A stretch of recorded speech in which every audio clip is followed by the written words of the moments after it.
Я приветствую вас, дорогие друзья, уважаемые гости и подписчики моего канала. Всем большое спасибо за то, что присоединяетесь к прямым эфирам. Андрей Тележенко, американист, на связи прямо сейчас. Андрей, приветствую вас. Здравствуйте, Александр. Здравствуйте, зрители. Как всегда, приятно быть у вас в гостях.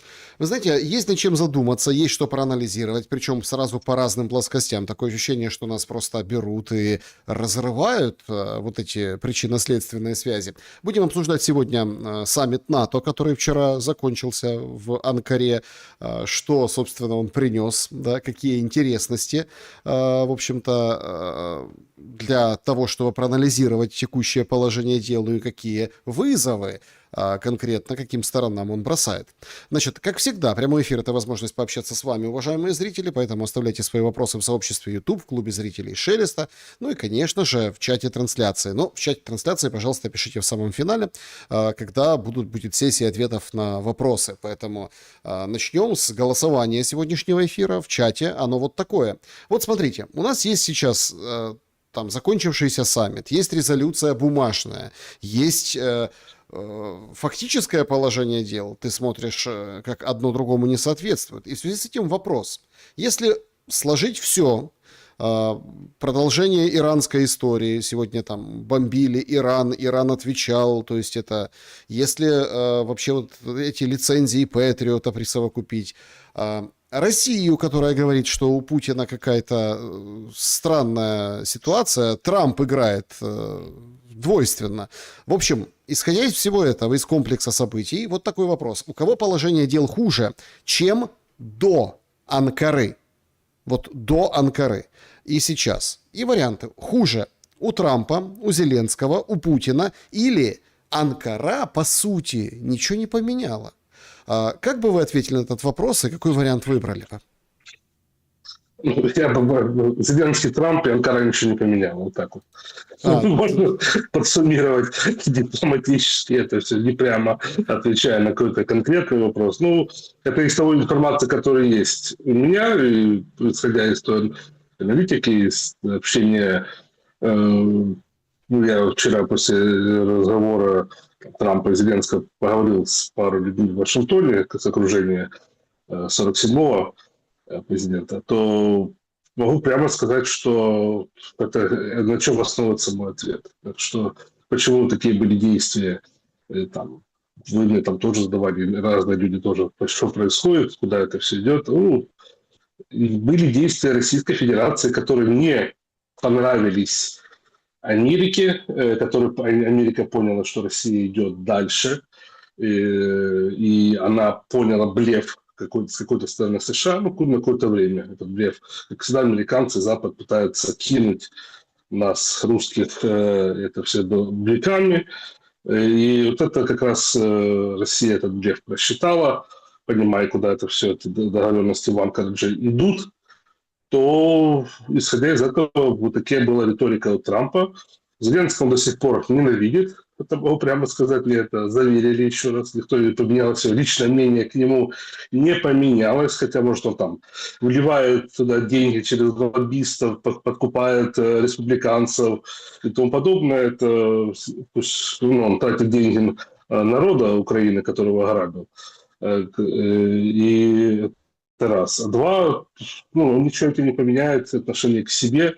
Заявление президента США – это заявление его, да, это серьезные вещи, но в то же время мы понимаем, сегодня Дональд Трамп говорит одно, а может завтра или после обеда сказать вообще другое, и вообще затянуться этот процесс по тем же лицензиям, тем же самым процессам. Ну, сам факт, то, что главное резюмировать, то, что я хочу сказать, то, что в США встревожены и раздражены тем, что Российская Федерация играет дальше так, как они были договоренности на Аляске, исходя из этого, даже чуть-чуть усиливать эти все процессы. И Америка думала, что они смогут тут выиграть какое-то время для себя, чтобы, может, выбить себе какие-то больше преференции по Европе, по Украине с Россией. Но у них так этого не получилось. Вот почему президент Трамп и его администрация немного психует, и их, как говорится, колебает с одной стороны в другую. И все, как говорится, задаются вопросом, так что же дальше? Дальше эскалация, к сожалению, идет. И это не в лучшую сторону для украинцев, которые находятся на Украине самой непосредственно, так как это будет, ну, для европейцев тоже. Это идет все к войне, большой войне, и, возможно, договориться по Украине, как хотелось России, и как было договорено Аляске, дипломатическим, политическим путем, поменять ситуацию на Украине не так легко удастся. Надо будет военным путем брать Киев, другие города, освобождать их от того всего зла, которое там есть сейчас, который держит заложников украинцев, и идти дальше, а Европе стоять на месте, потому что если они будут дальше продолжать ту риторику и политику войны, которую они используют Киев сегодня, ну, Европа получит, как говорится, по зубам и довольно серьезно. И не только Европа, и есть вопросы по штатам. Знаете, как во время холодной войны, когда в Америке боялись все, покупали бункера, там, запасались ресурсами, 60-е годы, вот кубинский кризис, Хрущев ударит, Берлин возьмут. Ну, такой же самый момент сейчас понимание Белокаменна есть, что надо двигаться в этом направлении, потому что иначе Запад будет дальше попытаться блефовать, попытаться выбить себе какие-то преференции, время, чтобы возможности ослабить Российскую Федерацию. Это у них уже не получится. Все историки, это циклично, все понимают, куда это будет идти, и чтобы это перебить, надо действовать. И действует, Москва действует непосредственно. Мгм. Интересный взгляд на вещи. Давайте разложим теперь это все детальнее. Ну, начнем с встречи. Слушайте, ну Зеленскому было не по себе. Я вчера делился тоже впечатлениями в эфирах. Он ждал, он прям готовился, он был как на ринге, он даже ушам своим немножко не верил, да, то, что нес Трамп. Трамп перескакивал то Украина, то Иран, путал его с Путиным, вот эта вот шутка по поводу дронов в Москве, поедешь в Москву, не поедешь. Все, в том числе и я, заподозрили Трампа в некой игре. Ну, то есть он как... Ай, ну, знаете, как вот это вот есть, кто кошатник, да, у кого есть кошки, они знают, как-то там одно дело там пришла, кошка принесла мышь, она там задушила ее, да, эту мышь, а другое дело, она с ней играет. Ну, то есть, и вот так это выглядело, да, вот как кот играет с мышью. Положение дел у Зеленского, ну, скажем так, отнюдь не самое лучшее, несмотря на то, что вот надо разделить, вы правильно сейчас расставили акценты, что нужно поговорить отдельно об отношениях США и России и глобальном контуре, и отношениях США и Украины. И вот в отношениях США и Украины вот тут возникает очень интересный момент. С одной стороны, вы же видели, как Рубио приписали слова, что будут помогать бить по России, потом вслушались, перевели нормально, и, оказывается, он этого не говорил. Ровно как и Трамп, который говорит, я в Киев, конечно, поеду после войны. Хочешь, я тебе после войны небо закрою, говорит Трамп Зеленскому. В общем, и тут какие-то торги.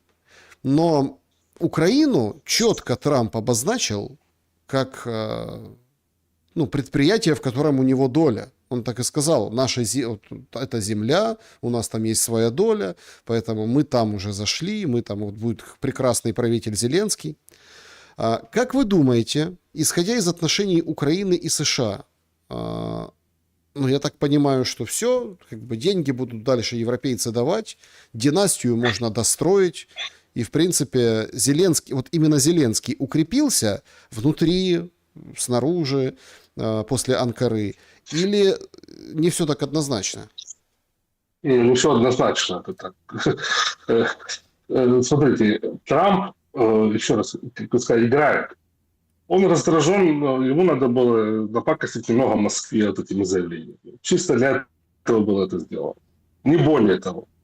Это прямо как, здесь даже не только моя экспертная, это информация, которую с тех советников, с тем, как бы ему советуют те или иные какие-то процессы. Вот так вот было сказано. Я в это верю, потому что частично есть в этом доля и правды.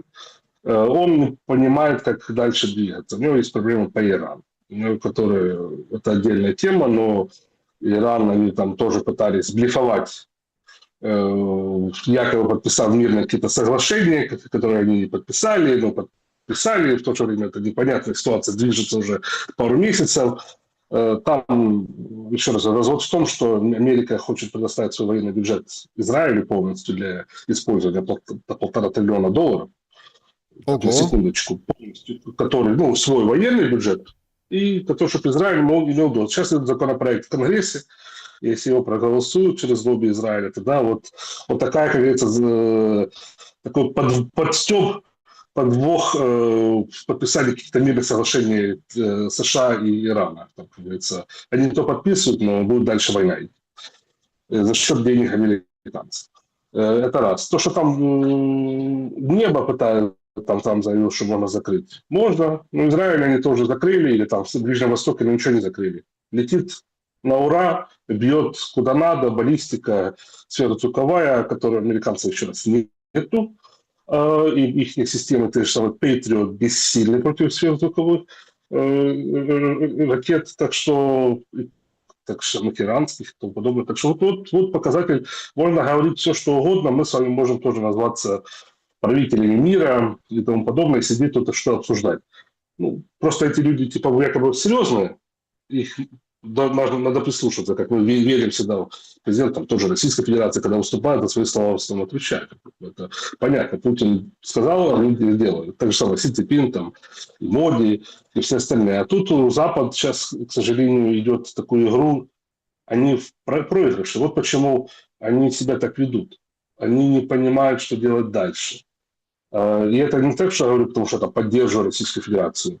А это я говорю, потому что так оно и есть. Это показатель того, что вот это перебегание туда-сюда, вправо-влево, непонимание, что делать дальше, и как-то кому-то даже публично, лидер государства, такой как Америки, взять и бы навредить Путину, вот это сказать публично, что вот это все будут обсуждать, вот это уже даже это такое слабость показывает лидерство западного мира.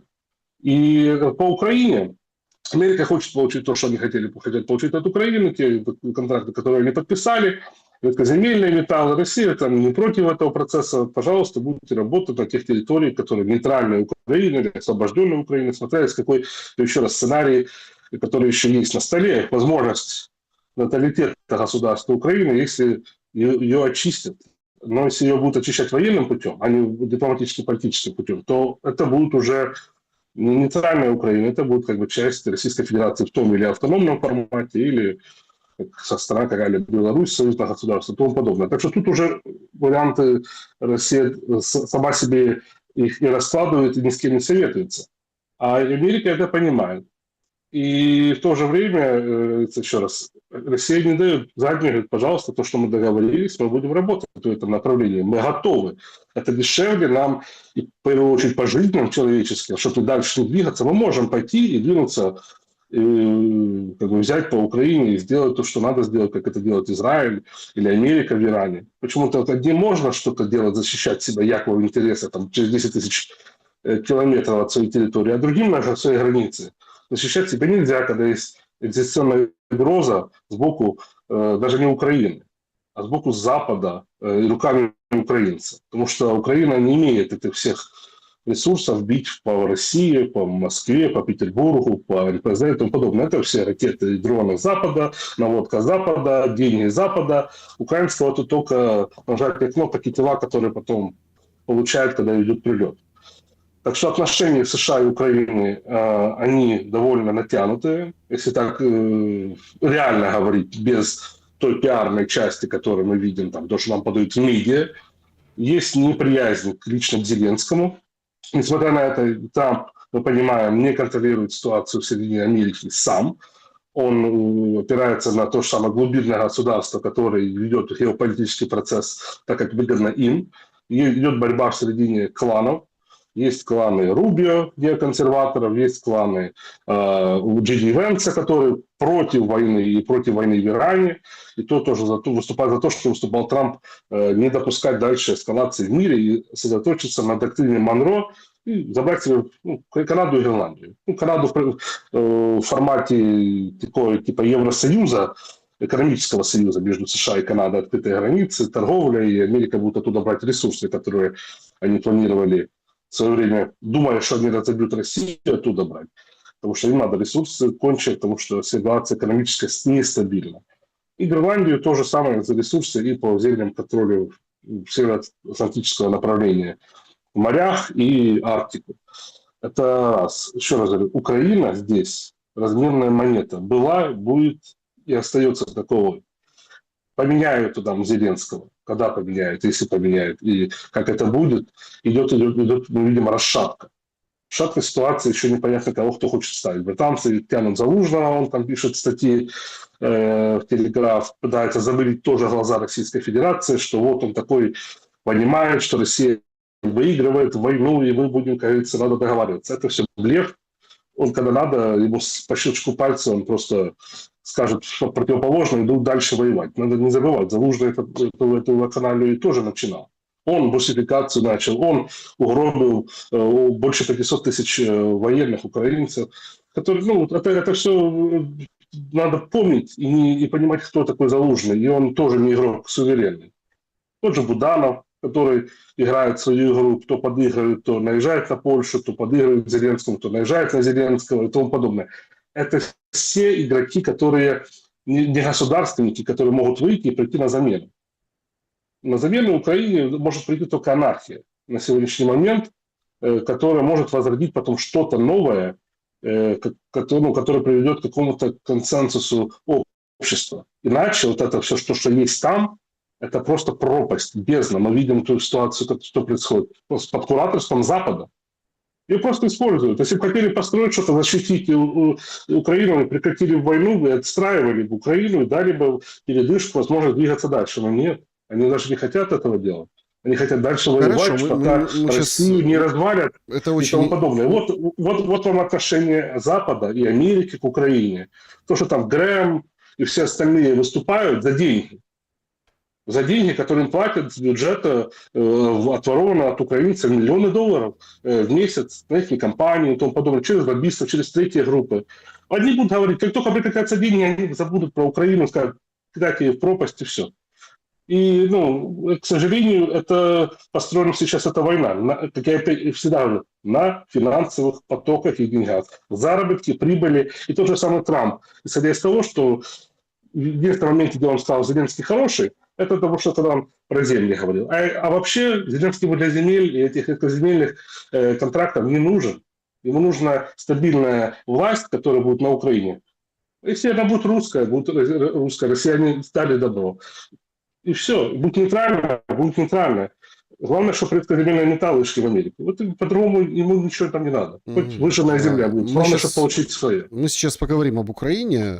Интересный, кстати, тезис, что Украину спасет только анархия, потому что это будет такой пожар, в котором что-то новое родится, как птица Феникс неоднократно в истории Украины. Там что-то воспрянет народ и... Ну, как-то какой-то будет, что-то будет из этого, да, может быть, даже позитивное на короткий срок. Но дело не в этом. США, Россия – это очень глубокий и интересный разговор. Мы видим, как сегодня, во-первых, мы не видим звонка Трампа Путину. Ну, то есть нет его. Хотя, по идее, анонсировался он, ну, чуть ли не сразу. Ну, типа, встретился с Зеленским, а потом раз, и вот проходит там какое-то время, и вот уже они созваниваются с Путиным. Я так понимаю, что тут очень важно, вы так тоже обмолвились только что, и я вижу это, многие как бы декларируют. Исходя из его разговора с Зеленским, вот эта игра, как кот, большой такой жирный кот играет с худенькой маленькой мышкой, у Трампа уже есть сценарий происходящего. То есть он уже видит, вот так это все будет. Да? То есть, но вопрос в России. Песков сегодня говорит о том, что какой-то двойственный Трамп, а вот сейчас, может, Витков и Кушнер приедут, они, может, как бы чего-то нового скажут или, ну, в общем, как-то прояснят эти позиции. Интересная сейчас ситуация между Америкой и Соединенными Штатами, между Россией и Соединенными Штатами Америки. Очень интересная. Видите, я уже как Трампа оговорился. Исламская республика Япония. Вот. И вы понимаете, тут вот сейчас становится вопрос, вот правда, вопрос ребром. Вы говорите, что принято решение в Кремле, ну так видится, да, вам продолжать и, в общем, идти по лестнице эскалации, может даже задавать где-то тон. Не Кремлем эскалации. Запад идет по лестнице эскалации, а Кремль и Москва, понимая это, что Запад пытается маневрировать и обтянуть время, идет на то, чтобы продвигать свои цели, чтобы они были достигнуты. Что, как можно быстрее. Исходя из той эскалации смотрите, Запада. Я просто вот еще раз. Это исключительно логическая модель. Да? По логике Путину бы сейчас остановиться по линии разграничения, зафиксировать свою победу и все. Но все же понимают, что одно дело остановиться по линии разграничения с юридически признанными границами, снятиями санкций, с архитектурой безопасности в Европе, то, что предваряло вообще вот это широкомасштабное вторжение. То есть одно дело по линии разграничения, но вот так, чтобы НАТО забрала манатки. Ну, НАТО, кстати, американцы забирают манатки. Они потихоньку как бы валят оттуда. Это одно. А другое дело остановиться по линии разграничения и получить как бы Минск. Ну, вот очередной. Когда что давайте выполняйте, никто не выполняет, а потом говорят, да мы готовились. То есть вот здесь такая ловушка. Кремль в нее как бы нос только сует, но всем телом не залазит, поэтому капкан не захлопывается. Но Трамп, он же к этой ловушке, он же вроде ни при чем здесь, или при чем? Смотрите, Трамп, еще раз говорю, президент США не контролирует всю власть в Америке. Там контролируют разные кланы. Один из клан неоконсерваторов, который возглавляет, можно сказать, Рубио в администрации Трампа, будучи советником национальной безопасности и госсекретарем одновременно. Уже сколько времени. Другое направление Джей Ди Венс, которые против войны с Россией и сосредоточиться на Китае и вообще сыграть, вывести Америку назад в какое-то русло более-менее стабильности, потому что нестабильность Америки растет. Мы видим, как тоже республиканцы проигрывают, там, демократы, а проигрывают кому? Троцкистам, которые сейчас берут верх и будут, возможно, и придут в Конгресс. Это раз. И есть те, которые лобби, там, понятно, военно-промышленный комплекс, но это те же консерваторы, а есть лобби, которые Карпа, Плантиев, которые получили власть и деньги от военно-промышленного комплекса США, миллиарды долларов, сейчас ведут свою игру, и им невыгодно останавливать войну. Для них это как большая компьютерная игра и прибыль. Там, где они тестируют это все происходящее. Эти все кланы давят на лидера государства США. Еще раз, он не принимает сам как таковые решения. Он принимает их. Он хочет одного.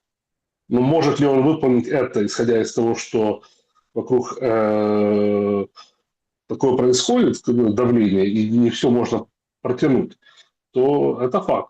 Я не хочу, не защищаю его, ничего, просто говорю факты, как оно есть на самом деле.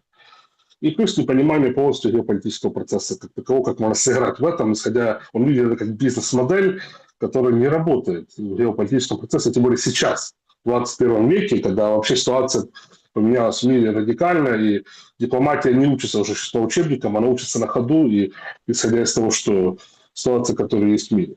Это раз. Так что тут Америка играет свою игру в этом направлении через глубинное государство, которое имеет огромнейшее влияние на Белый дом и на Трампа. Россия останавливаться ей по логике, и даже по логике нету, по линии, которые там разграничения сейчас есть, вообще нет никаких. А получит Россия что? Бездну и нацистское государство у своих границ, которые будут дальше. Так оно разваливается. Оно разваливается, еще раз. Так оно разваливается. Оно разваливается. Кем подпитать? Нет, подождите. Смотрите, если мы уберем войну... В Африке тоже много стран разваливается. В Африке тоже много стран разваливается. Но они держатся будут потом ездить на джипах с пулеметами по разным частям Украины и отстреливать просто людей за то, что вот кто-то какую-то музыку русскую слушает, кто-то где-то процитировал русскую стихи Толстого, Пушкина и тому подобное, кто-то похрестился возле русской православной иконы. Их будут убивать за это. Вот это получит у своей границы. Это ни в коем случае нельзя делать. Россия в этой ситуации, она продолжила то, что начал Запад. И его надо закончить, потому что иначе Запад потом будет дальше двигаться и уничтожить Россию изнутри. Потому что в самой России уже есть понимание, что эту ситуацию надо заканчивать. И заканчивать, если надо, жестко.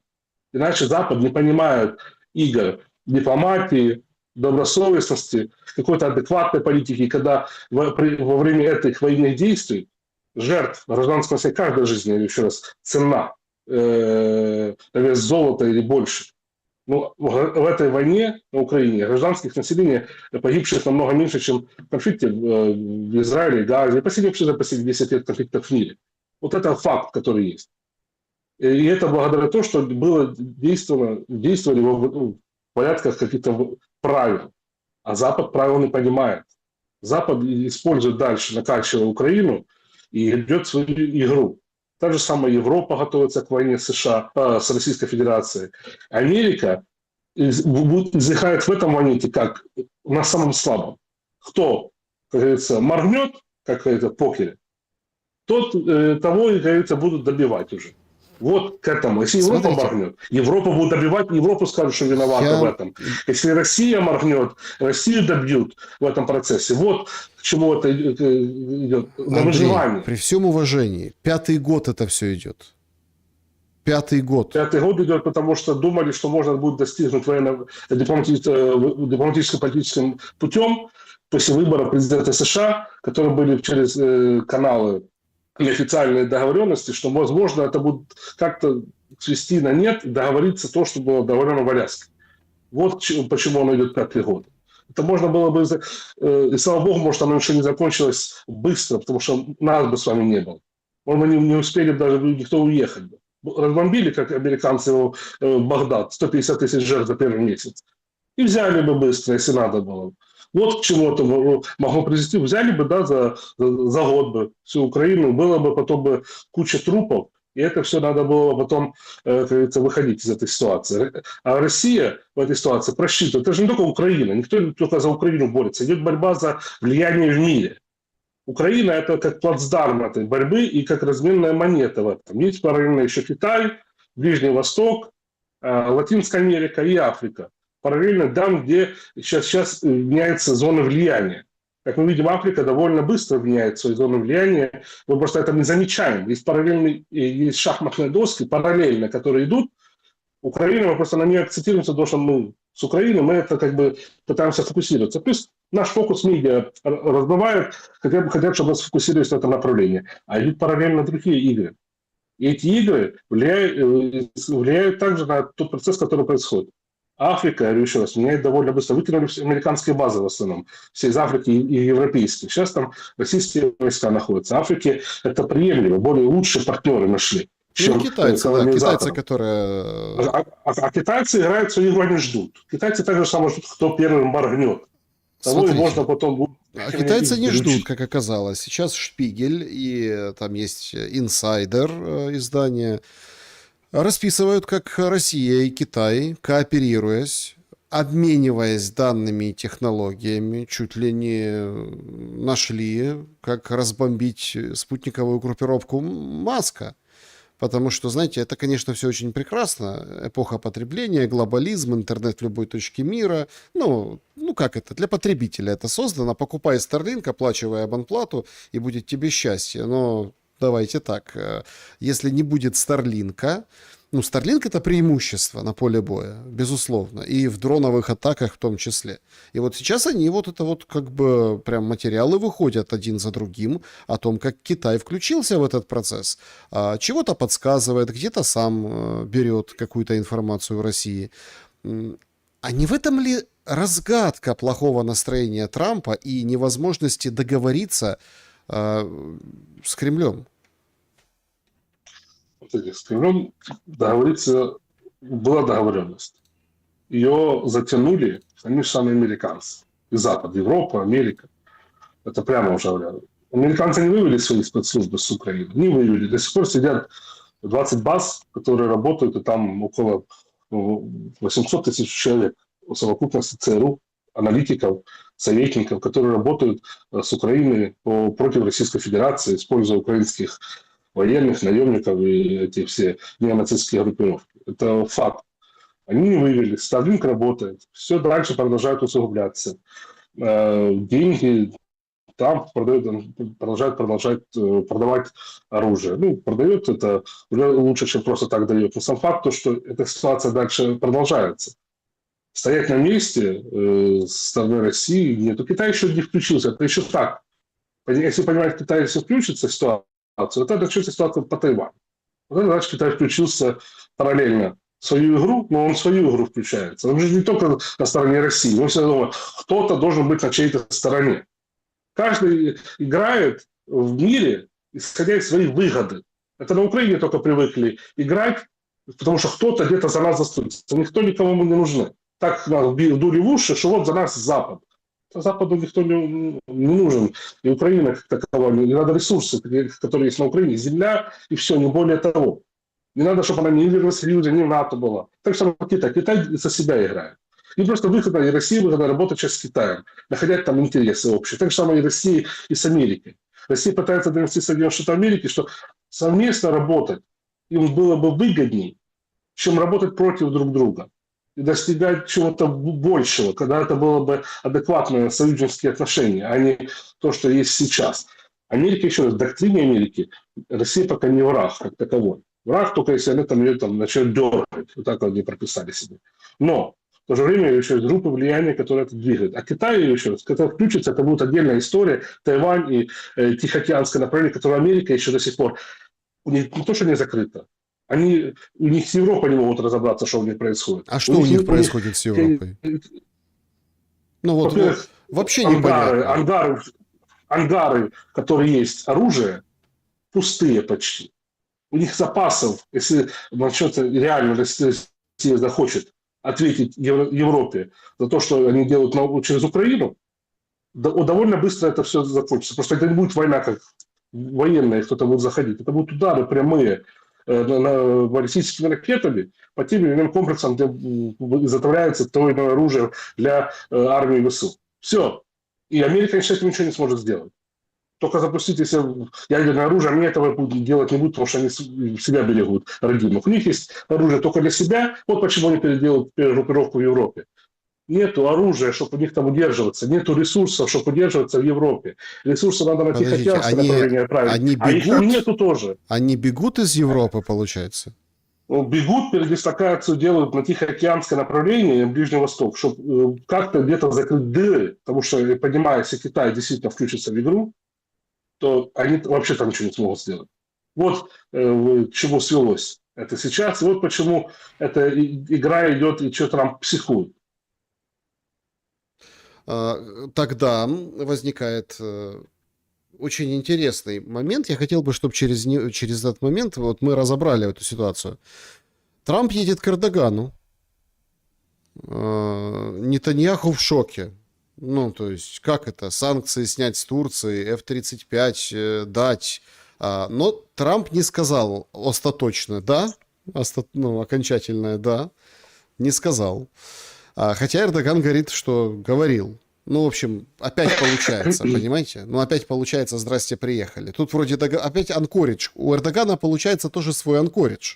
Вроде как на словах договорились, что F-35 дадут, что все будет нормально. Эрдоган даже смолчал в тряпочку, когда рванули компрессорную станцию турецкого потока, голубого потока в Краснодарском крае, там судно ударили, а Зеленский вот он тут рядышком, он его встречает, все хорошо, говорит, в Украине поможем. То есть видно, какую игру они играют. Они помогают, они же оружие делают, дроны там штампуют. На территории Турции тоже заводы работают. То есть все хорошо. Эрдоган делает свою работу. Смотрите, но с Нетаньяху на мгновение показалось, что выкинули прочь и послали. А Греция... Потому что Нетаньяху втянул ситуацию, я добавлю, Нетаньяху втянул ситуацию Трампа с войной с Ираном, в которую он не может теперь выйти, не, говорится, без реальности лица Америки, точнее. Вот и все. За это он Натаньяху, у него же отношение к Натаньяху вообще было с первых дней, когда это все началось, уже поплыло.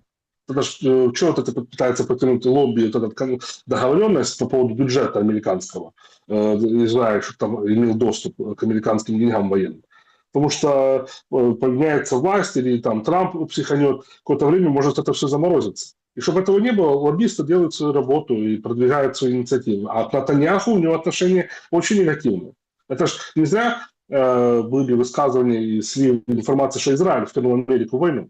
Это же не было не только Такер Карлсон это говорил, это было сбоку господина Рубио сказано, а господину Рубио дали добро Трамп, потому что он понял, что его просто развели на это, пообещав, что это все быстро закончится. И он Натаньяху, то же самое сейчас, Трамп довольно специфический человек, он не то что злопамятный, злопамятный, можно прямо так сказать, он сыграет так, как будет выгодно ему, если надо, кинет тех, кто его кинул. Все. И тут он может и кинуть Натаньяху какое-то время, а потом опять подружится, если надо, потому что Натаньяху к нему прибежит за деньгами. Не Трамп к нему прибежит Натаньяху, чтобы тот помогал. Натаньяху проблемный. Он сейчас на грани, если проиграет выборы, его посадят на 15 в тюрьму. Вот что грозит Натаньяху. У него, как говорится, у Трампа все будет хорошо, он уйдет потом на пенсию, и у него как бы ничего не колышет, что будет дальше. А у Натаньяху другие вопросы. Ему грозит тюремный срок за коррупцию на территории Израиля, подкупы и все остальное. Вот и как говорится, Трамп это понимает, вот почему он играет так с теми, с кем он может играть. С Турцией может играть, потому что Турция понимает, что она то НАТО, то между Россией, она играет свою игру между европейцами, которые сидят на игле американского газа полностью, покупая втридорого, подписывая контракт на 2 года на 850 миллиардов долларов, они тут все в Европе рушатся. Volkswagen закрывается уже, по частям будут закрывать в течение следующих 10 лет огромную часть предприятий тут. Это завод, который выдержал Вторую мировую войну, не закрывался. Вот почему Америка себя так ведет. Америка себя так всегда вела. Кидала, разводила и своих же партнеров. Да, почему вы считаете, Я просто с ними работал, и они так себя ведут, они себя считают властелинами мира. Они себя считают, что вот они правы, они никогда не правы. Вот в чем. Такие нарцисс, страна-нарцисс с ядерным оружием. Почему вы считаете, что Европа переживает там свое дно? Некоторые видят в этом, наоборот, возрождение, ренессанс, былой боевой. Все-таки давайте тоже шапками не закидывать Европейский Союз. Там все страны, все народы, все воюющие. Европа, в принципе, сформировалась и получилась издревле, да, она постоянно воевала между собой и не между собой. То есть и мировые войны все, собственно, оттуда родом. Поэтому тут как бы тоже такой момент. А вы говорите, что нечего... У них есть ядерный зонтик реальный или противодействие запуску системы, которая фиксирует ядерный запуск ядерного оружия? Нету. Все, в этом 21 веке в мире, который, если даже тактическая ракета полетит, Европа ничего не может сделать. Ну, есть масса людей, но с Европой воевать по-другому будут. Та же Америка, если надо, и будет по Гренландии брать. Или, если действительно Европа, которая уже перешагнула все красные линии, и доведет Российскую Федерацию. Людьми никто же не будет воевать, когда на Европу, никому это не надо тактически это делать. Ну, есть люди, которые и то не хотят воевать в Европе. Спросите у европейцев, кто хочет воевать, никто. Ну, может, 15% в той же Германии, там, 20% в Франции, и все. А все остальные говорят, мы будем бежать. Экономики нету, предприятия закрываются. Экономика как таковая не растет. Германия вообще Вы себя слышите сейчас? С долгами. Вы себя слышите? Вы Украину описываете с 2013 года. Так это Европа, то же самое. Так Украину описывайте. Предприятия закрываются, деиндустриализация, все. Так это будущее, вот так это Европа. Проблема в том, что Европа, будучи тогда раньше, когда она воевала, она была суверенная. Она воевала за принципы свои, христианские, которые еще были тогда. Какая-то адекватность политики была, которая была суверенная Европа. Каждый лидер представлял ту или иную страну, представлял понимание, был государственником своей страны. Для своей страны, для людей работал. Сейчас Европа, сброд людей, которые ее представляют на верхушках, исключением пару стран, Там сейчас Польша как-то выруливает, понимает свою позицию, что надо как-то играть между, не прогинаться сильно под Брюссель, имею в виду президента Польши. Словакия, раньше была Венгрия, сейчас Чехия. А все остальные страны – это ставленники западных корпораций и дипстейта, Брюсселя и Лондона.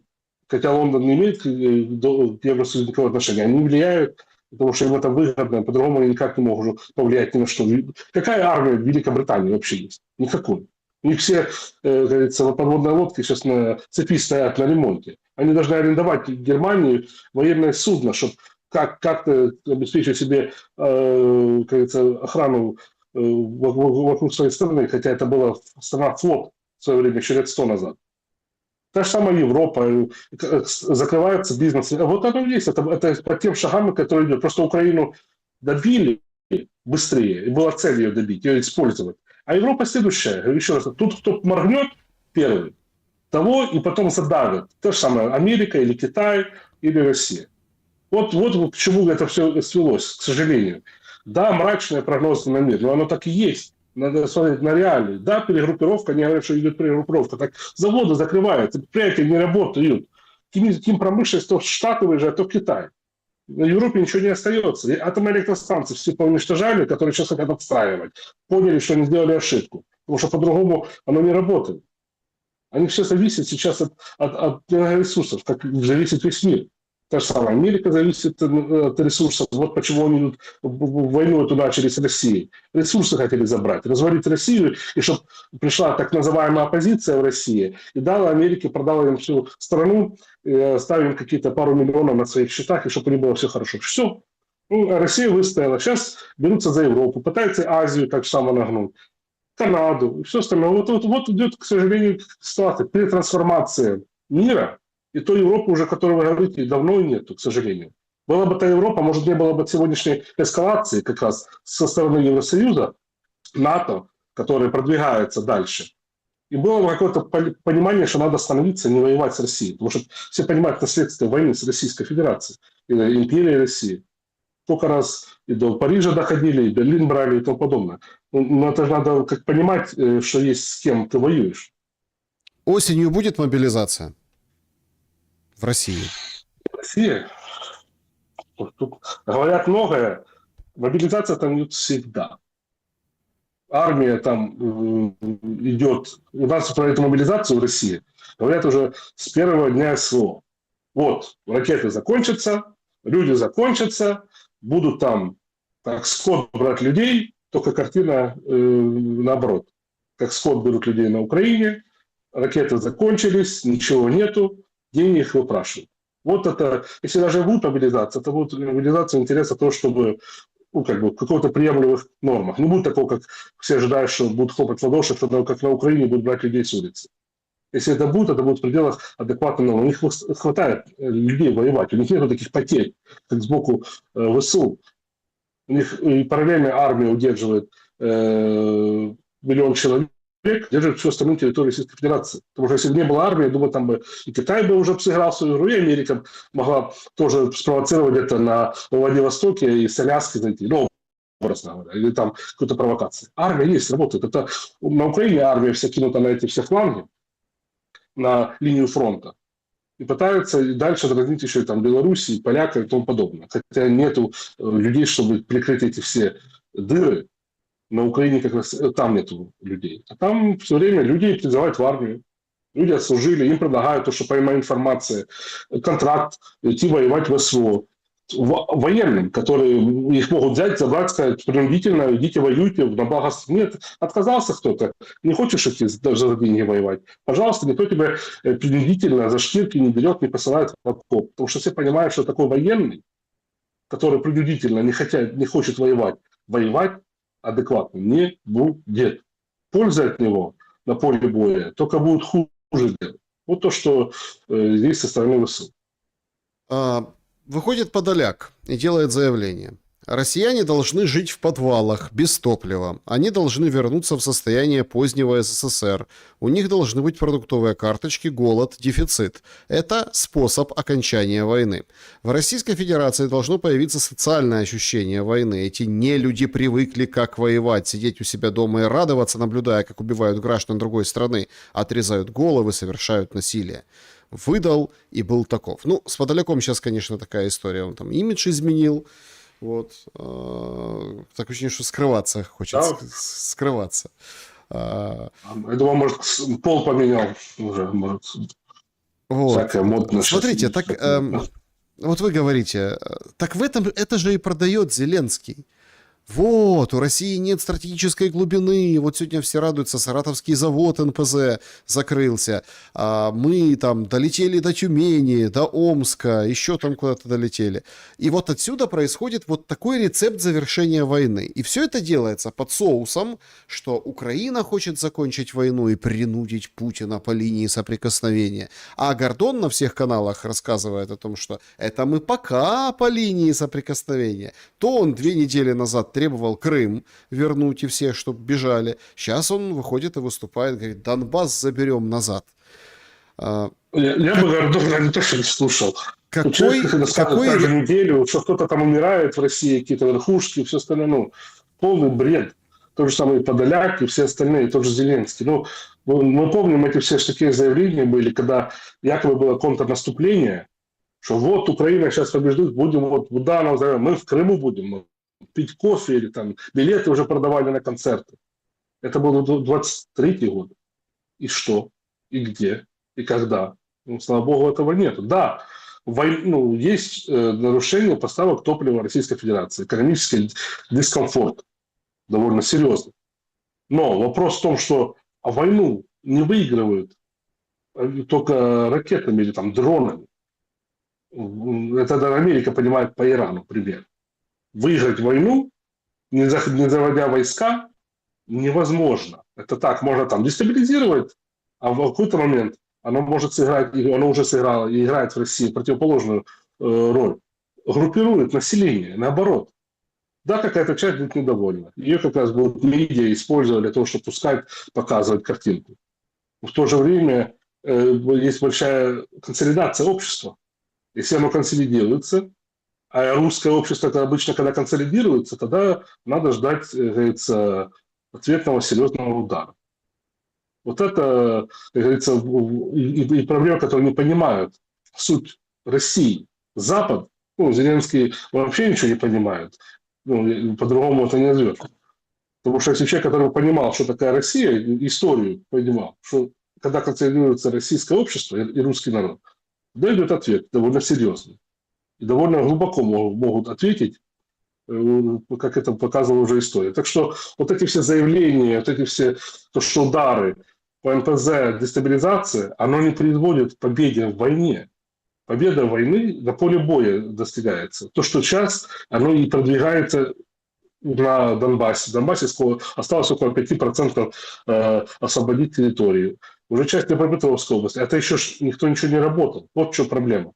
А если зайти со стороны Беларуси или там до северных частей, то тогда будет, которая сейчас идет эвакуация, Черниговская область, Харьковская, дальше. Вот, дальше. сегодня новость сообщили. Вот, россияне, негодяи, убили женщину. Это Харьковская область, приграничье. Там Великий Бурлук рядом, Казачья Лопань рядом. Ну, в том, на севере, поняли? Убили женщину. Она там в Дергачевской больнице работала, дроном, наверное, в общем. Все, негодяи, трагедия, все. И у нас же как? У нас же очень умные эти журналисты. Они прикладывают карты. Deep State. И вот прикладывают карты, и ее село, оно в 10 километрах от границы, полностью закрашено зелененьким. И пометка. Она была последняя жительница этого села. Получается то, что у нас на карте Deep State. Это просто, это выжженное поле, понимаете? То есть там... Понимаете, мины, сколько мин там? Я вот общался тоже недавно с экспертами в этом направлении. По 7-15 километров линия фронта вот идет, а туда вправо-влево минные поля. Просто. Это огромнейшая 1200 километров фронта. И 7-15 километров туда вправо-влево заминировано полностью. Вот это не то, что выжжено, а еще потом веками эти мины будут потом калечить людей, детей и наших родных. Вот к чему провели вот эти войны, то, что сейчас на Украине. Вот это реальность. Ну, Вот это так, то, что вы сказали, как раз то, что там последние жители. Вот это трагедия, это реально, которую надо понимать, к чему это привело. Вот кто должен заканчивать войну. И просить как-то из этой ситуации выйти. Награбили вы свои миллиарды. Народ вам еще мы ответим им. Они еще станут перед народным судом. Ну, уходите, дайте людям жить. Нет, они продолжают качать ситуацию и усугублять, сказывая байки европейцам. Европейцы понимают реальность, но в то же время они понимают, если они свои страны кидают на убой ради... Берут кредит, чтобы дать кредит Украине, сами в долгах. Ну, вы как нормальный человек, если нет денег, то вы не даете кому-то в долг денег, у вас нет. А они берут кредит, дают Украине, и потом вот так вот усугубляется ситуация себе в Европе самой. Вот это что идет. А на Украине вообще трагедия, там ничего нет. И к этому надо понимать реальность. Если будет реальность понимать какая-то трезвомыслящие политики на Западе, так а что с ними не так? Ну, вы как дипломат, ну вот что с ними не так? Российская дипломатия плохо работает, не доносит. Какая дипломатия там? У них там деградация. Смотрите, деградация лидеров. Нету, мы что там про это говорили, государственников нету у власти. Нету такого, как Коль, Смотрите. Шрёдер, который был, Маргарет Тэтчер, Не-не-не, давайте на понимала. примере. Смотрите, на двух примерах. С вашего позволения, два примера. Пример первый. Вишневая. Сейчас там рассказывают, ВСУ это не наше предприятие, а это там Укроборонпрома, а там как-то вот обыски сегодня у других там, да, оружейников украинских. Ну, в общем, но трагедия жуткая. Сказали, 7 человек погибло, 3 улицы снесло, 300 домов полностью, 200 повредило. Ну, кошмар на самом деле. Все засунули языки поглубже и боятся спросить, ребята, а что это было? Ну, то есть, понятно, российская ракета прилетела, а детонация, а что оно там делало среди этих домов? То есть, а кто ответит? И все как-то так раз, тихонечко в лес ушли. И это во время, опять-таки, вот этого саммита, общения с вот этими лидерами. Это один момент. Второй момент. Сегодня осудили вот этих ребят, которые... Это, конечно, начинается на самом деле Санта-Барбара, потому что адвокат вот этого второго, там один гуровец, действующий убийцы, ну, покушавшийся на жизнь Ермолаева Березовской, женщины. Один гуровец, второй там бывший, вроде как заявляет, что он гражданский человек, ну, там с полицией связан, с правым сектором, неважно. И вот адвокат второго, возьми, выйди и скажи, так елки-палки, он же действующий офицер ГУР, он получил задание. Он родину защищал. Почему вы говорите там убийство? Это была ликвидация, это было там, ну вот это все на суде, понимаете? Вот это должно разрывать просто. И сейчас пресса сегодня, вчера, да и раньше, позавчера еще писали, что вот этот подрыв в Монако очень тяжело ударит по Зеленскому. Значит, одна история гуманитарная, вторая история криминальная, политического убийства, заказа с ниточками на самый верх и на спецслужбы. Получается, что никто не может донести до лидеров. Никто не может, ну, правильно в дипломатическом, не в СМИ, внимание, это очень большая разница, не в СМИ, в дипломатическом плане донести до Европы вот эти процессы. Или доносят, а они принимают другие решения. Не слышит Запад. Им прямо говорят, будет ответный удар по Евросоюзу, по странам Европы, где производится оружие для киевского режима. Они не слышат то, что может быть такое последствие. В Америке не слышат. Им доносят, все доносят прямо вот так. Они не верят, что Россия, они привыкли верить в плев свой. Что слабая Россия, они ее развалили, они победили Союз, вот можем еще дальше. Они не верили, что Россия может предпринять действия, которые защитят людей на Донбассе, на Украине, начало СВО. Они знали, что такое будет, но они не верили. Так же самое и здесь. Они не верят, что может быть последствия их действиям. Не верят. Им начхать на людей. Потому что на Украине, ну, прям начхать. Просто им, чем больше там будут погибать, тем лучше это будет подальше от них, они на этом еще зарабатывают. Как заявил сегодня директор, или кто там, PowerPoint этого предприятия, которое там, в Европе находится, и в Дании, и все остальное. Для нас мир – это пагубно. Нам продолжение войны для Украины – это будет тогда вливание денег. Вот прямо они заявляют, как оно есть. Они даже не скрывают. Это люди, которые находятся на Западе, которые под прикрытием Запада это все производят и делают. Я про то, что вот эти все склады находятся и всякие сборы спецслужб и работы спецслужб с территории жилых секторов, мы с вами еще говорили пару лет назад. Как в торговых центрах собираются, на паркингах в торговых центрах, по ночам, днем, когда там удобно, они работают с жилых районов, чтобы если будет удар, даже погибнут те военные, которые погибнут, там работая, и западные, и ВСУ, и все остальные, то будет картинка, вот жилой сектор снесли Российской Федерации. Вот к чему это делается специально, им начхать, что там будет. Вот в чем проблема. Вот такие вот, как говорится, почему я говорю, что нет адекватных политиков на Западе, потому что недоразвитые они уже, это ненормально. Все страны, которые себя так ведут, это неадекватно. Это люди или тотальное зло, или неумные просто, или какую-то идут свою игру. Все вместе, к сожалению. А Украина на это повелась. А по поводу того, что там вот это убийцы, вот это все это шоу разворачивается, довольно быстро это все как бы так публичную огласку получило. И у меня много вопросов к чему. Может ли эта женщина вообще жива? Это убийца-террористка, которая это сделала. Это чисто прикрытие. Может, ее действительно нету, но это тоже опять прикрытие слили самой спецслужбы. Верхушка киевского режима слила сама свои спецслужбы для того, чтобы показать, что якобы что-то сделалось. Исходя из того, что потому что начали задаваться вопросы. Как она вернулась на Украину, и все же увидели, она же пересекала границу, и та же самая Молдова, которая как бы якобы союзник, но она сливает все на Запад, и тоже слила, что пересекла, и Украина приняла без вопросов. Хотя все знали и понимали, что происходит. И потом решили себя прикрыть. На быструю руку слепили какой-то план и прикрыли, как террорист, теперь она будет аукаться Зеленскому лично. Потому что это же только начало, это все вакханалия. Запад породил это зло. И Запад сейчас сам будет пожинать на своих территориях вот эти все террористические акты. Это все шатания, бродения этих всех спецслужбистов, и, которые находятся на территории Европы и Запада.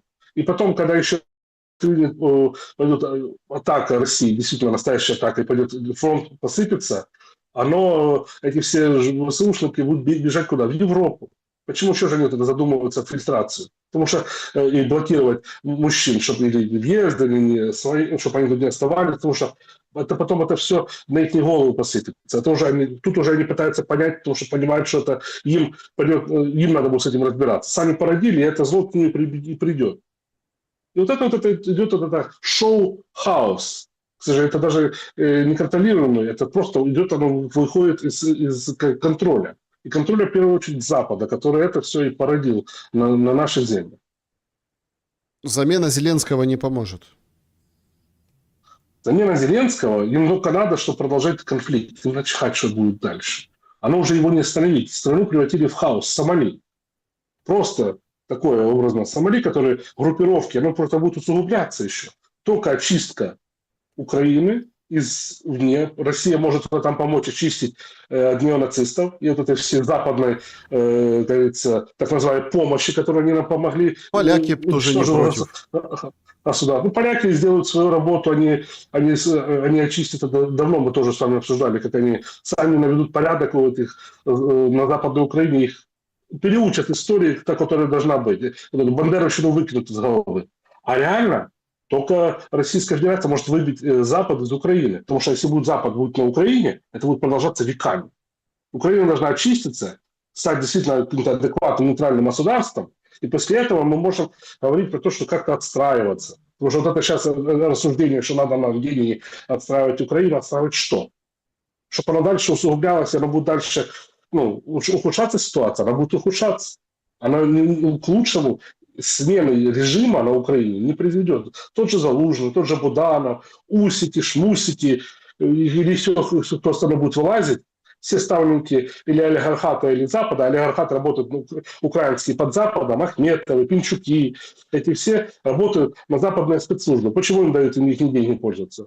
Потому что, хотя они прорывают такие колоссальные деньги, убивали людей в свое время, Запад накрыл это глаза, потому что их агенты влияния.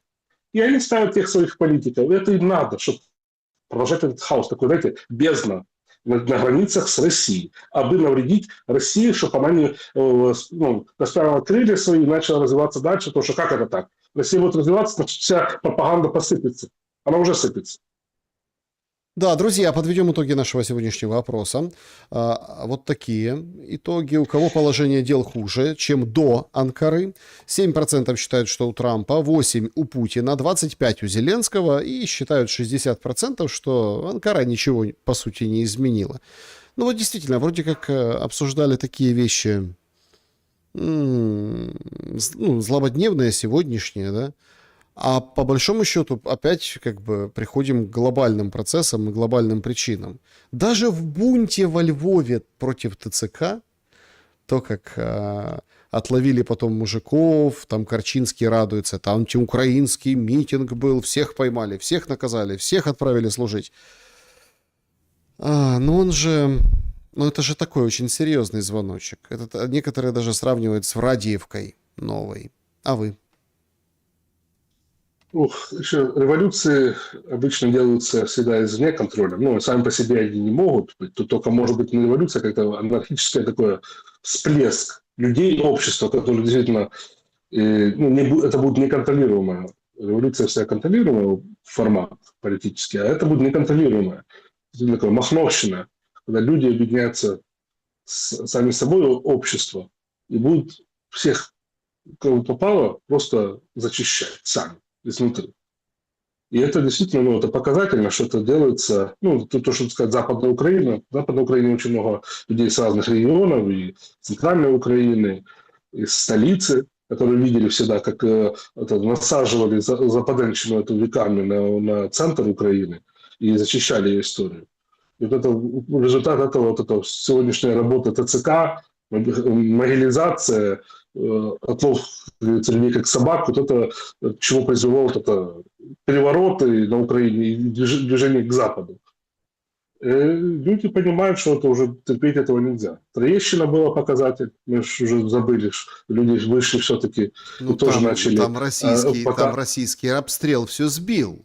Там, внимание. Знаете, обстрел же не работает по поводу вышли люди, не вышли. Обстрел запланирован... Подождите, когда был картонный Майдан, не стреляли? Год назад. Когда мы стреляли. Год назад. Не стреляла Россия, когда был картонный Майдан. А причем там по дням, по этим всем уже подходило. Не, они такие не стреляли, смотрели, наблюдали. Потому что картонный Майдан был организованный. И это была скоординированная акция, как говорится сейчас, раскачка. А это, когда скоординирована, всегда утечка идет информации.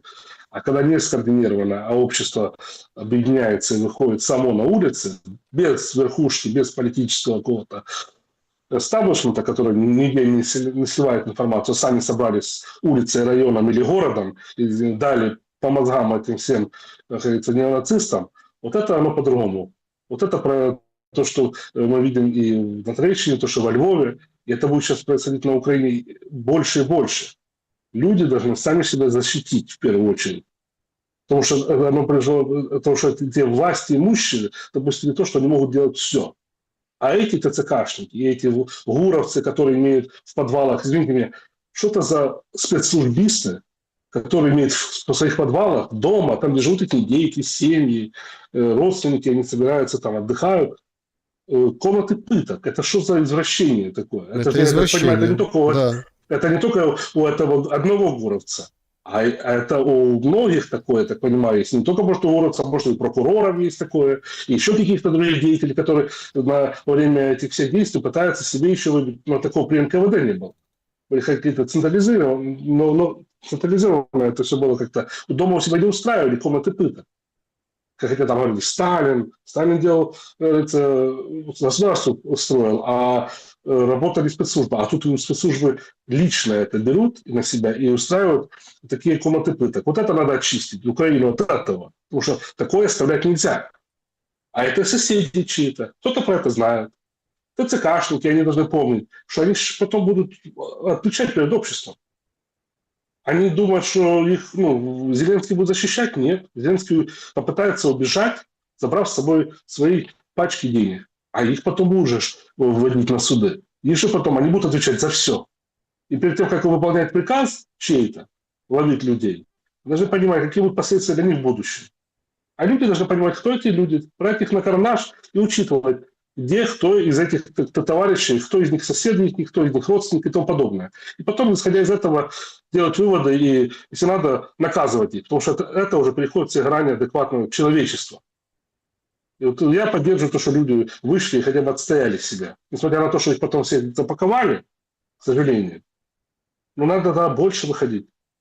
Надо не останавливаться, не расходиться, не разбегаться, а больше выходить, собираться большими группами. И ходить группами людей, организовываться. Когда надо было, организовывались. Понятно, с помощью западных денег и спецслужб. Но тут надо сами додумываться, как это делать, как себя защитить. И параллельно работает Россия, армия освобождает Украину. С двух фронтов как-то что-то, какое-то добро и получит. Понятен ваш рецепт. Значит, друзья, переходим к вопросам для Андрея Тележенко. Значит, начнем с вопросов из сообщества YouTube. Вот такие. Режим Блиц, чтобы больше успеть. Ну, во-первых, спасибо большое, что хвалите, приветствуете, желаете крепкого здоровья, рады видеть. Поставьте лайк, не забудьте. Поехали, вопросы. Правда ли, что господин Си дал Путину время до 1 сентября 2026 года заключить перемирие в Украине? Спрашивает Алекс. Не знаю, свечку не держал, дал России это, но исходя из того, что происходит, вряд ли. Я думаю, просто есть окно возможностей до середины сентября, пока земля сухая, и пока она не превратилась в болото, продвинуться армия Российской Федерации дальше и взять полностью, собрать весь территорию Донбасса и еще прилегающие территории. Это как бы стратегический момент. Я думаю, Си указаний Путину давать не может. Может какие-то советы давать, но указания президента России все-таки ядерное государство. Заявление Трампа, Оксана спрашивает, о желании посетить Киев до его дальнейших разрушений, как свидетельство того, что у него уже есть четкий прогноз или сценарий будущего развития событий? Я думаю, не будет посещать Киев пока не будет окончания понимания ситуации, что происходит. Трамп – это не Байден, он все-таки, да, он не контролирует все, но он все-таки более независимый политик и президент, чем до этого был Байден, которого водили за ручку, куда ему надо что посещать. И вот Трамп не приедет на Украину, пока будут продолжаться военные действия, или будут подписаны какие-то соглашения между Российской Федерацией и Соединенными Штатами Америки, или тем режимом, который будет на Украине, или будущим режимом на Украине. С этим никто подписывать ничего не будет. Денис, Андрей Григорьевич, сколько еще нам всем терпеть? Есть ли шанс на остановку войны осенью, как вы считаете? И будут ли новые аресты от НАБУ? Благодарю. По НАБУ идет работа еще со стороны Вашингтона в этом направлении. Это игра идет Трампа против самого Зеленского. Так что там маховик запущенный. Параллельно там всплыла информация по поводу вмешательства Украины в выборы в 2016 году. И не только там, и в 2020-м, и в 2024-м со стороны киевского режима и Порошенко, Украины, прокурора во Флориде. Я думаю, эта тема будет только развиваться, так что НАБУ будет чем заняться против самого Зеленского, если НАБУ само на Украине не коррумпирует, Зеленский не подкупит и не запугает. А по поводу окончания войны, я думаю, война будет продолжаться до того времени, пока не будет освобожден Киев и прилегающие территории от того, что сейчас мы видим на Украине. Иначе эта война потом вспыхнет еще большим разгаром и будет очень больше, намного больше жертв. Это оставлять никто не собирается. И в первую очередь не в интересах России это останавливать. Петр, вопрос. Говорят, что Трамп делает из США государство-корпорацию, а может он просто сбрасывает с них вычурные одеяния и обнажает сущность? Трамп ведет США и пытается вернуть в доктрину Монро и контролировать все западное полушарие, там, в Северной Америке, точнее, имеется в виду, от Северной Америки, там, Ирландии до Южной Латинской Америки. И это как бы, что он пытается сделать, так как Америку надо спасать, исходя из того, что внешнего долга, который превысил 40 триллионов долларов, и который может в любой момент куда-то аукнуться. И тем более, если сейчас санкции будут только усугубляться, это не в пользу Америки, эти санкции усугубляются, а доллар будет сбрасываться, тогда в Америке будут большие проблемы. Исходя из этого, Трамп маневрирует, пытается выставить такую политику в США, чтобы она работала не в ущерб государству, а вернуть это назад в доллар, в оборот в мире, и чем подкрепит американскую экономику в середине. Ну, у него, к сожалению, пока не получается, исходя из того, что очень много фракций работают против него, не дают ему возможности это делать. И много людей в его окружении, еще первый срок они надеялись, что он будет второй срок, и они подыгрывали ему. Сейчас понимают, что он будет только один срок остался ему, и пытаются играть уже свою игру, свою политику, продаваясь через лоббистов разными фракциями и подставляя в первую очередь президента и американцев.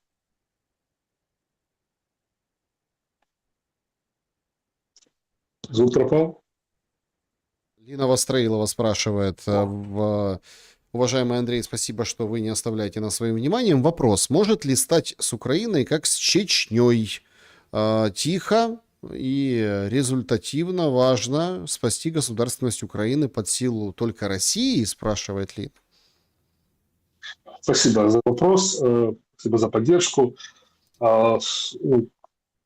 Так получается, что Россия всегда была партнером Украины. Ну, эти территории наших, мы были одним народом, веками.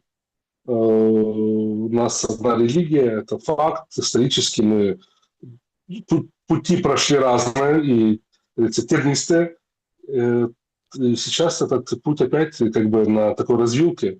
И только, как я говорил, Российская Федерация сейчас может спасти сегодняшнюю уже Украину, которая есть.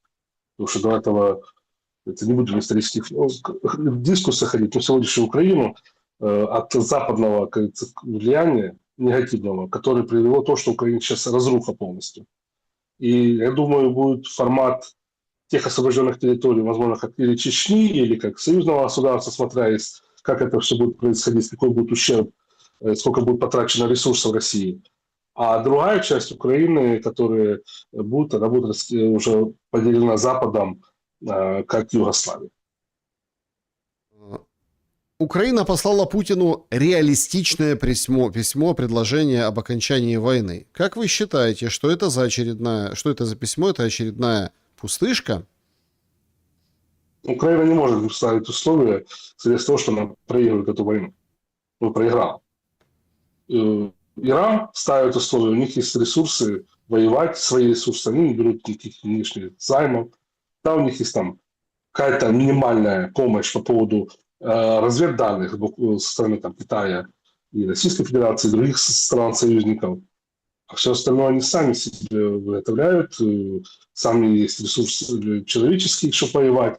Они могут ставить американцам условия, что так раздражает американцев. А Украины нету. Ничего сами не производят. Только есть человеческие ресурсы, то, который не хочет воевать, понимая, за что воевать, когда государство все разрушено, все украдено. И сегодняшнее, как говорится, какие-то заявления Богу нелегитимного государства там, или представителя государства Зеленского, это просто пустышка, которую можно выкидать на мусор и все. Оно ничего не действует. Это только провокация затягивания времени. Так, значит, вопрос гостю. На Ближнем Востоке Иран доказал силу, выстояв против США. Турция – страна НАТО с поддержкой США. Будет прямое сухопутное столкновение для выяснения, кто главный на Ближнем Востоке. Там между ними горы. Я так понимаю, что Иран и Турция. Вот так я так вижу. Там большой вопрос Израиль и Турция. У Израиля есть претензии на территории Турции, и мешает Турция. А по Ирану и Турции, да, там есть нюансы, но прямого, как говорится, военного соприкосновения как бы, Турция на это не пойдет, понимая, уже увидев последствия, которые получила США и Израиль, имея колоссальные, намного больше бюджеты военные и технику, которые просто исчерпали все свои ресурсы, больше там, 1000 ракет за 1500 ракет, точнее, за 2 месяца так называемых военных действий, просто, можно сказать, впустую летели, и Иран до сих пор стоит. Так что вот это, исходя из этого, Турция не будет вмешиваться в этот конфликт. Израиль может спровоцировать конфликт с Турцией больше всего. Назовите, пожалуйста, главное условие завершения войны. Капитуляция, исчерпание мобрезерва или что-то другое? Завершение войны – это очищение Украины от той бандеровщины неонацизма, который есть, той коррупционной составляющей тех негосударственников, а клоунов, которые у власти. И, как Россия заявила, освобождение там, тех территорий, которые она видит для того, чтобы отстраивать свое государство, защитить русскоязычное население. Но еще раз, в первую очередь, это очищение полностью Украины, чтобы не было такой бездны на границах России, которые будут потом только усугублять и провоцировать какие-то в будущем конфликты, которые никому не нужны.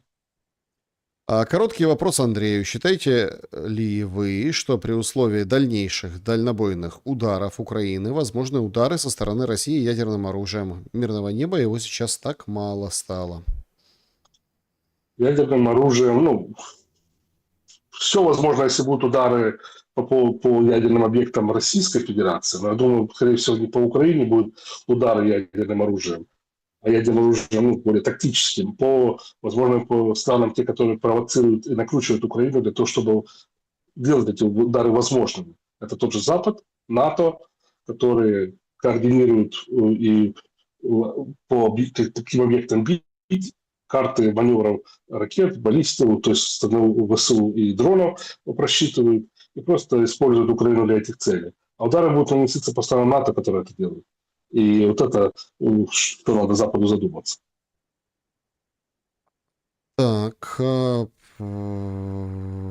вопрос Тележенко. Почему нефтедобывающие России, где энергоносители это 62% всего экспорта, закрыты АЗС и многочасовые очереди за бензином?